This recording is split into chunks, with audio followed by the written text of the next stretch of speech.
Yeah. Good evening, councillors. Thank you for attending. We'll crack straight on, if I may. The first item is to receive and accept any apologies for absence. We have apologies from councillors Fuller and Jones. We accept their apologies. Right. Do we have any representations from interested parties? No. Declarations of interest. Any disclosable pecuniary interests? No. Any other interests? Well, I'll mention, I don't know if there's any reason why I can't talk about it. Item 21570101, so I apologise, I've got my glasses. I'm obviously a neighbour of the applicant, well, it's not the applicant, it's actually the owner of the premises, and their friends, so if I just put that mark down. Likewise, I'm a colleague of someone who lives there, so I don't know what's appropriate, but I'm good. And which one was that, sorry? That was I think it's the same one to do with Pick Hartford, wasn't it? Yeah. Okay. Right, minutes of the meeting held on the 2nd of November have been circulated.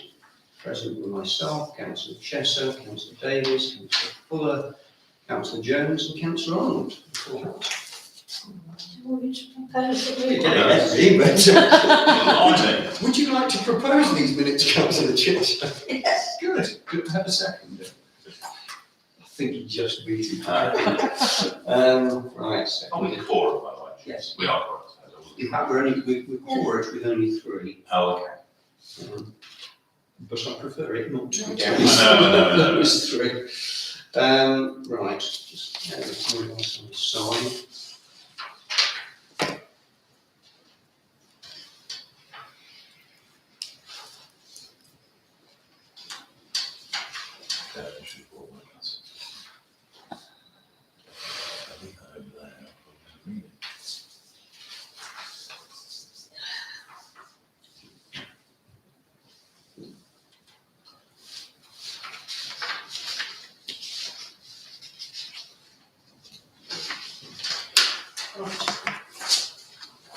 That does indeed bring us on to the applications. And the first one is indeed Pickardly. Now perhaps I should presage this because it features all sorts of aspects of our work. There is a listed building consent for work to the listed building at number 1, which, if you like, is the one looking squarest onto us. Which is one that's got ground floor offices and then there's a Ground floor combination is of the sort of shop area, above it there's a flat. That is a listed building. So they are looking for listed building consent for work to it.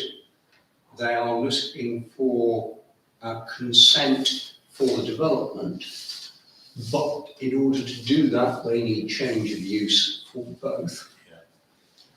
So in fact, the order of play is that we'll look at the change of use first. Yeah. However, even if we were objecting to the change of use, we'd have to assume that potentially they might get it.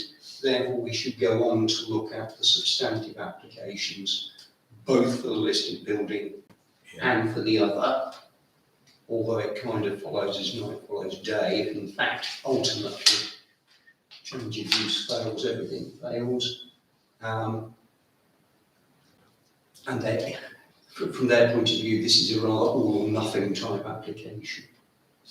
The other thing I would say is this: I took the opportunity in advance of this meeting to circulate a little guidance note on the things that we can take into account and things that we shouldn't, because it struck me that it was perhaps particularly apposite for this application. And it's simply really to emphasise the point that in determining the merits of the application, we should not be swayed by who the applicant is or why the applicant wants to do it or anything of that nature. We look at it purely on planning grounds. And there are various planning grounds for appeal, if you like. I started the list with adverse impact on a listed building, not because actually of this application, but because it probably ought to be our starting point anyway. And we're having an extraordinary number of listed buildings. Then the impact on the conservation area doesn't apply to this, of course, because it's outside the conservation area. Adverse impact on the locality stroke landscape, you may want to look at that. Adverse impact on character of local area, but difficult to see whether there would be one. Highway issues, traffic, inadequate access, inadequate parking and servicing. Then negative effects, a whole list of things that you could look at. Then design issues. And maybe I should put it first, but I've wrapped up with non-compliance with national and local planning policies. In that connection, I simply observe that although this site is not mentioned in the Arundel, Rural North Arundel Thrapston Plan. I've said it enough times. Just say ROTP. Yeah, that would be easier. Which is still the only available development plan. It's not mentioned as a site in that. I don't need to interrupt. Can you just repeat that? What that? RNOTP, which stands for Rural North Arundel and Thrapston Plan. It's the current development plan for this area. Okay, thank you. Although any developer will tell you, because it's quite old, they would argue that it really ought not to apply. Is that on the what do we call it? Portal You thing? would be able to find Yeah, it you would. using the internet. I can see the whole document, Okay. and there's a section in it on Arundel. Okay. Of course, ENC started work on a replacement plan. They got itself abolished before that was finalised. That, described as the local plan, Part 2, it is currently with an inspector for an examination. That has 3 allocated sites in Arundel, none of which is this one. But given the size of this development, which if you like is 8+1, it's just going to be looked at as a one-fork site. So it seems to me that the fact that it isn't specifically referred to is no particular bar to it getting permission, should one feel that it ought to. So those are the first observations.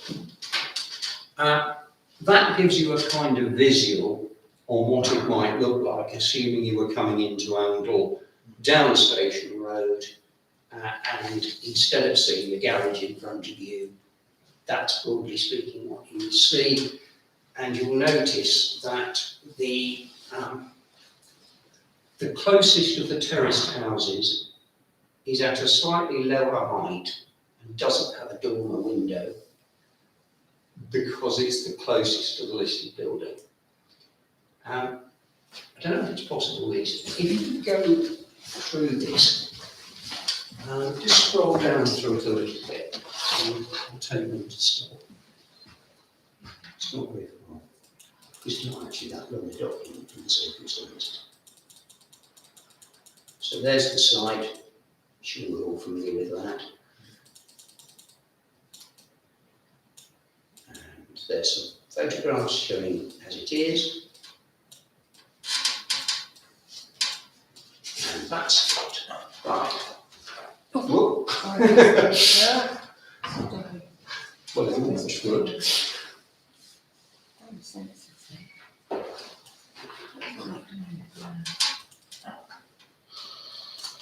not like you so much.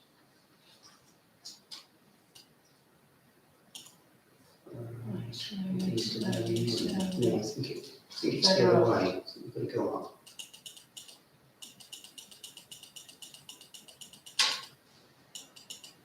Oh, stop it.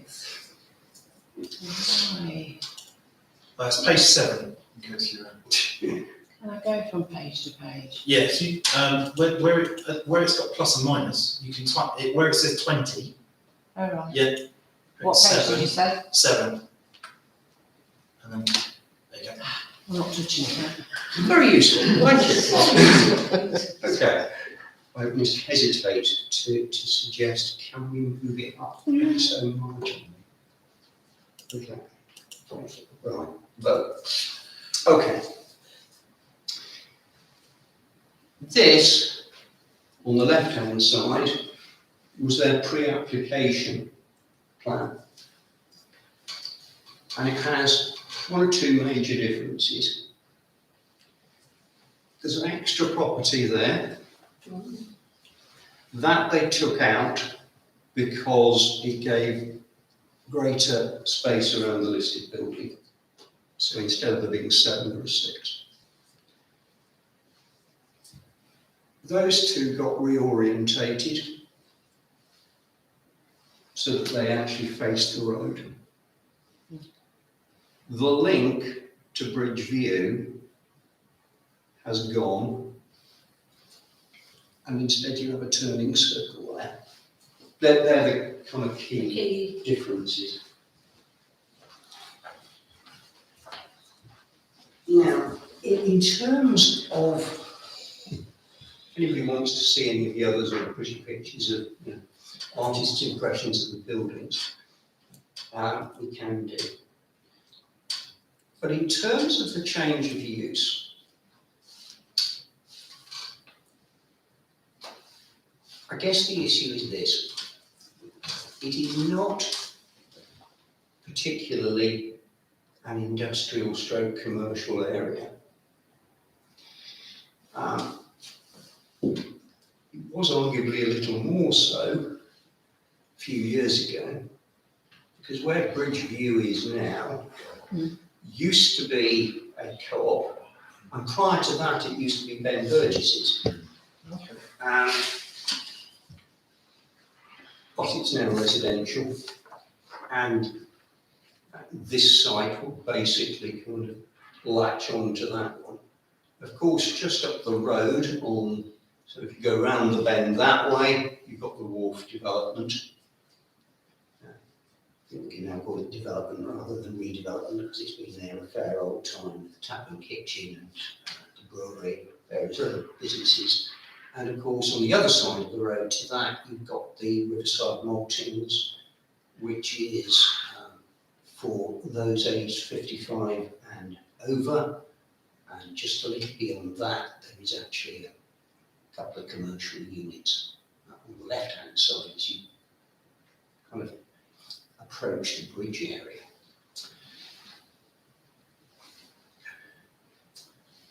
At one time, this was one of 2 garages in the town, the other one being Francis and Marshall, which was located in Benefield Road, and which is now all converted into flats, around what was our drill hall, which has also been converted into flats. And bits of infill all around there as well. Yeah, there is a certain trend, shall we say. For me, the issue for our consideration would be whether we have a problem with the idea of losing a business out of the town and perhaps more significantly losing the only filling station, garage, etc., within the town. Obviously, in an ideal world, we wouldn't. Now, I'm aware, and I'm sure everybody around this table is aware, that the current owners are not getting any younger and want to exit their business. And my understanding is that they weren't successful in trying to dispose of it as a going concern. But I think there's a difficulty there from a planning perspective, because there isn't any information available to us officially about that. I have no doubt that one of the things that will cross the minds of the planning authority, which of course is not us, might well be, has sufficient attempts been made to dispose of it as a going concern and keep it as it is? Because I think that is a valid way of looking at any application for change of use. Broadly speaking, however, the current tendency is that because of a perceived shortage of residential accommodation, attempts to convert business uses into residential uses will perhaps start with almost a presumption that that should be permitted. Obviously, you have to look at each one on its facts. If you had a single commercial unit on a large commercial park, and I wouldn't say the Mean Valley Business Park is particularly large, but let's just think of that for a minute. I suspect if somebody wanted to put a residential unit in the middle of that and applied for change of use, it would get pretty short shrift. This is obviously a somewhat different proposition. So, with only 4 of us around the table, it's probably almost easiest if I simply ask each councillor in turn what their view is in relation to the issue of change of use to start with. Councillor Chester, who sat next to me, do you want to kick off? I have to admit, have very strong feelings either way, because the area has got more residential in a sense. The wharf has got more non-residential than it was because it's grown. Yeah. So if you like, it's shifted. And we didn't, in the old days, have the Waitrose store, so there was only, it was the gas. It was a wasn't it? gas plant originally. Whatever, plant, Gas wasn't it? output, I think. So it's not going to adversely affect the area in that it's going to make it worse rather than better. If one regards being industrial is worse, I'm just trying to look at the way that people might see it. So I don't actually have any really strong objection to it at the moment. Okay. Councillor Davies. Can I come back to my chair? I'm just trying to find something relating to it. Councillor Arnold. No, I don't have any. There is, in fact, I think my employers are probably quite happy to consider. I'm not speaking for them, but the idea of having the ability to potentially build a petrol station. No, there is nothing I can disagree with the application. Full stop. So Davies, Yeah, mine was probably relating to, I've got no interest either way. Certainly from the building perspective, I think looking to retain the grade 1 listed, the grade 2 listed building is a must in terms of that corner. I think it fits into there. I wouldn't want to, and they're not proposing to change that in any way other than obviously modernise it to make it one big dwelling. The rest of it, I think, if I'm honest, I don't like the access from the road into it. I think it looks a bit crude, and I say that on the basis of what comes around that corner. And I think that, for me, I think there needs to be more work on that splay.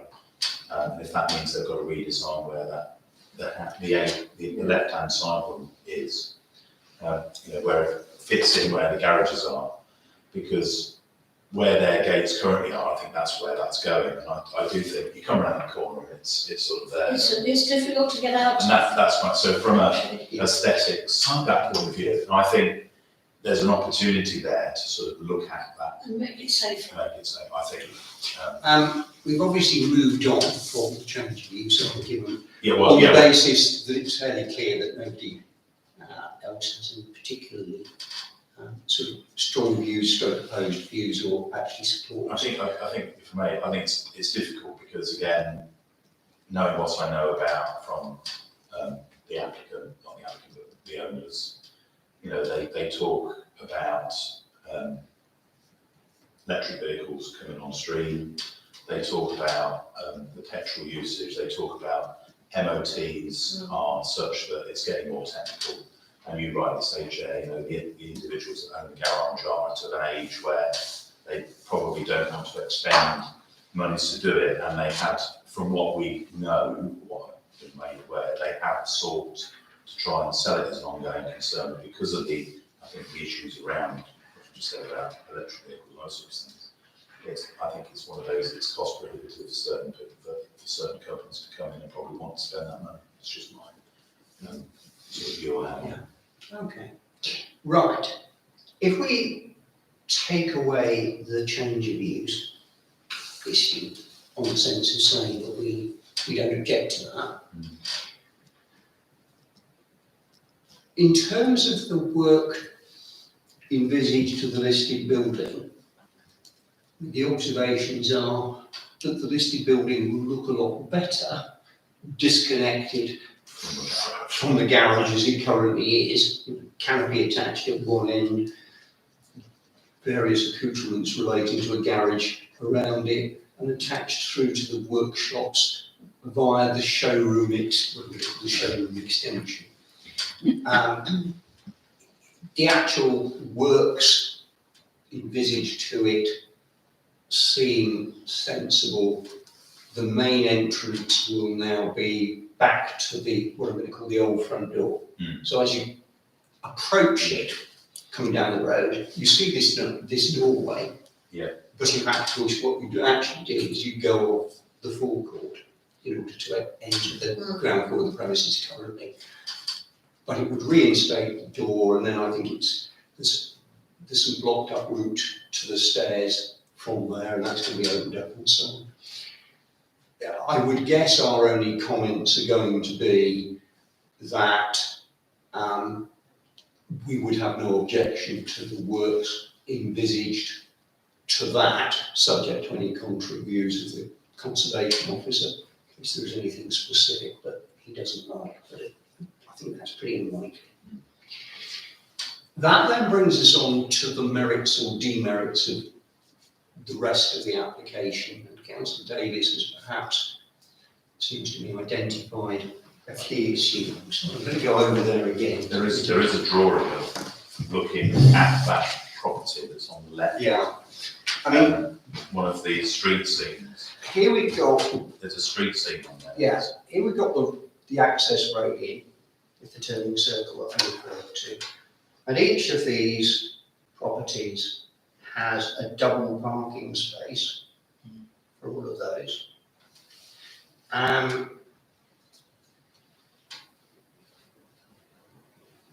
With a double parking space on the end, effectively, for that one, or visitor parking, similarly there, and then a little garage block here. I wasn't quite sure what's that for. What's Those that? were these Yeah, ones. it's going to be those two. Yeah. Now, if one has a concern at all, it is that with 9 houses serviced off that street, if you assume potentially 2 cars per household, and there's in a sense only space for 2 in terms of the actual parking other than on the street, which doesn't look particularly viable. You've got 18 vehicles potentially coming in and out within a very short space of the junction between New Road and Station Road. As opposed to some other form of entrance now.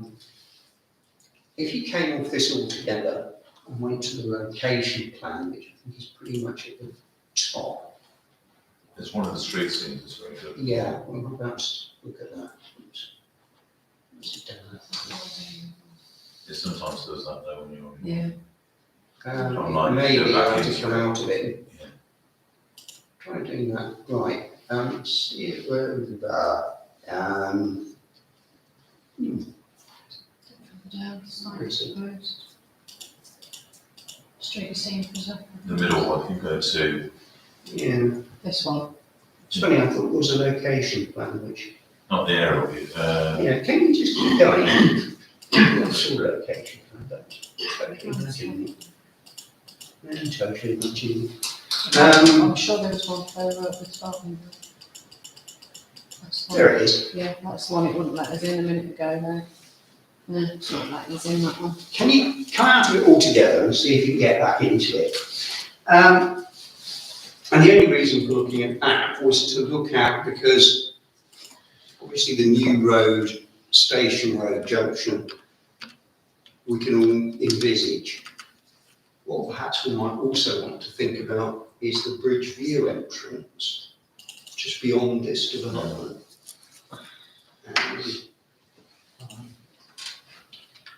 yeah, it's what you're going to see when you come, when you pull out of the Bridge View, isn't it? What? 62. Partly that. Because at the moment Another it's thought open. as well about Yes. that, if we can.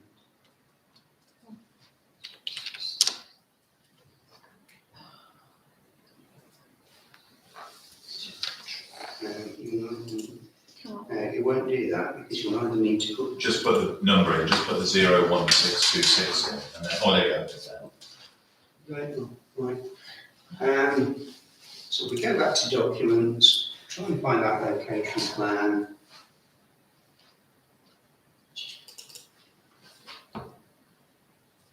Oh, well, that'll do. Right. So here's the current site. There's the entrance to Bridge View. Yeah. And sort of somewhere around about here is where they're proposing the entrance. Now, it seems to me that there is a possibility that you'd have to shed, potentially, I suspect, houses. But of course, you could have an access that way or that way, potentially, into Bridge View, either in addition to or in place of.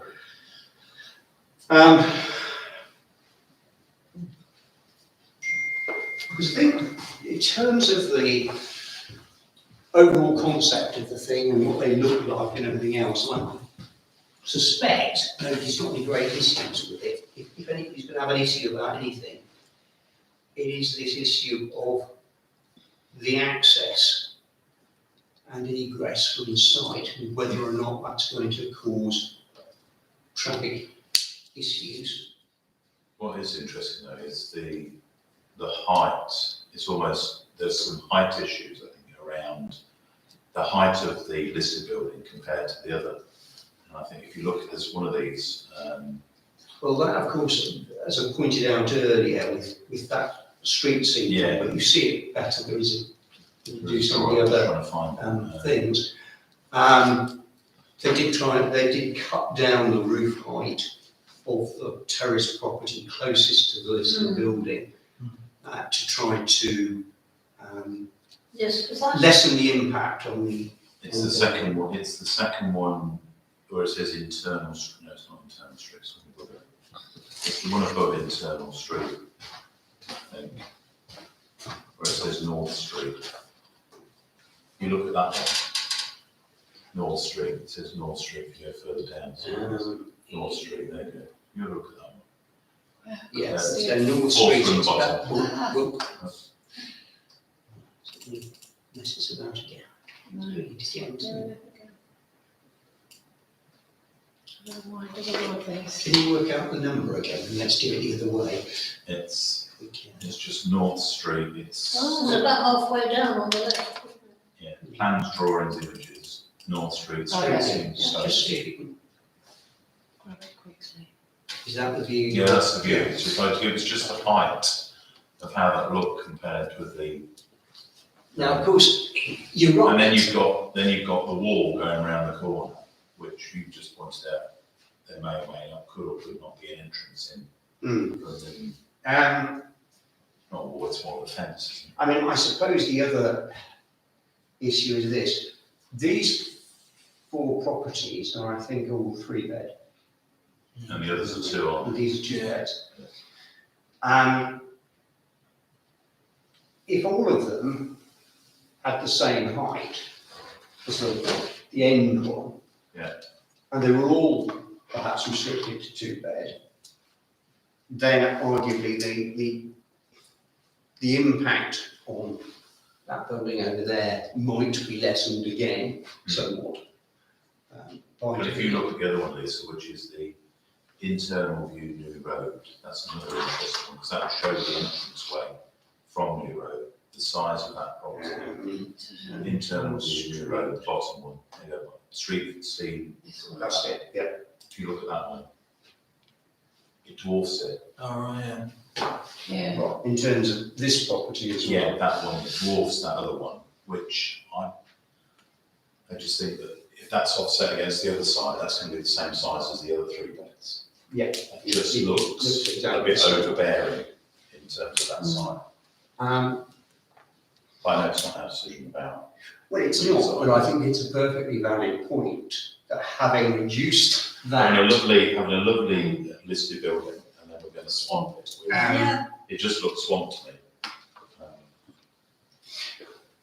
I mean, Needs it to may be be, more it may be aesthetic. partially the way it's, Yeah, I know it's really But- difficult, but that does look a lot bigger. It does, yeah. But The ones you're in right. Bridgeview, of course. are Yeah, first I know, story. but I mean, the that was sort of copying the breweries, because all the breweries were like that. well, so we've got the issue of access, and we've got the issue perhaps of the height.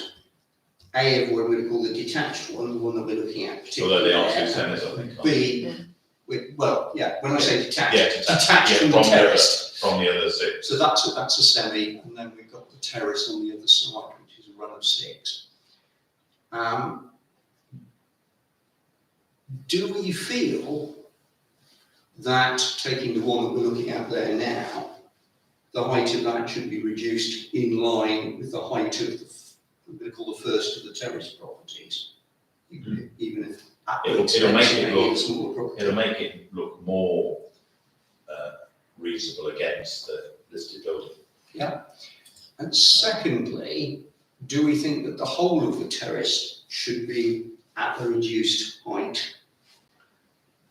Or are we happy with the idea of, Well, I think it looks a bit overbearing, but that's personal view, obviously different, it takes. But then I think it's probably trying to do that because they're trying to get a bedroom in. well, the reality obviously is that if you restrict them, you're either going to have all 2-bed properties, but retain the same number of properties. Yeah. Or you have slightly fewer properties and make them internally bigger. Yeah, absolutely. So But you'd of course, if you probably, do that, you're probably going to cost yourself thousands of pounds. So you can see why they've done it the way they have to maximise it. And they did take out one, but I'm like you, I would be happier to see everything at a uniform and lower height. I would. Do others feel the same? I think the two, I think it's a good point Paul makes, the detached 3 that we're looking at, I think that would make more sense if it's the same height as. That shouldn't be overbearing, that shouldn't be overbearing over the listed property. But I don't think there's any problem with the 3 beds. 3 They're beds. far enough away. Yeah, They're far enough away. yeah, I think so. Do you have the view? Yeah, I agree, I think this one should be reduced. So that one should be reduced, but you're happy enough with the other ones? Yeah. Yeah. Because they are then leading on to the They're ones. leading on to which Needle, we- yes, Or Needle. Needle, or whatever, Right. Ridgefield, whatever it's called. We're getting there. Does this one have any sort of garden? It's that little bit There's close very, on the right. none of the Yeah. properties have very much They've got in their very gardens, gardens. it has to be said. There is a bit of garden area, but Okay. it is pretty limited. I think that's because they were trying to obviously cater for the fact that they've got to have rear entrances for the cars that they're going to have on the site, the 2 and 3 bedroom houses. What is, just at the bottom of that picture, what is actually, next, what is to the right of that building? Which building? The one in front of us, the The new 3-story, one. yeah, That's a fence. okay, That so, is that is the border fence for Picarthy as it is now, right, okay. And of which is course- quite a big fence, isn't it? If I remember Yeah. right, it's quite high. Just beyond the site, of course, Is the right. It's right. is the War Memorial Recreation Ground that we own. Yeah. And on t'other side of the road, there is the tyre and exhaust place. Right, yeah. But it's that entrance that somewhat worries me. What if the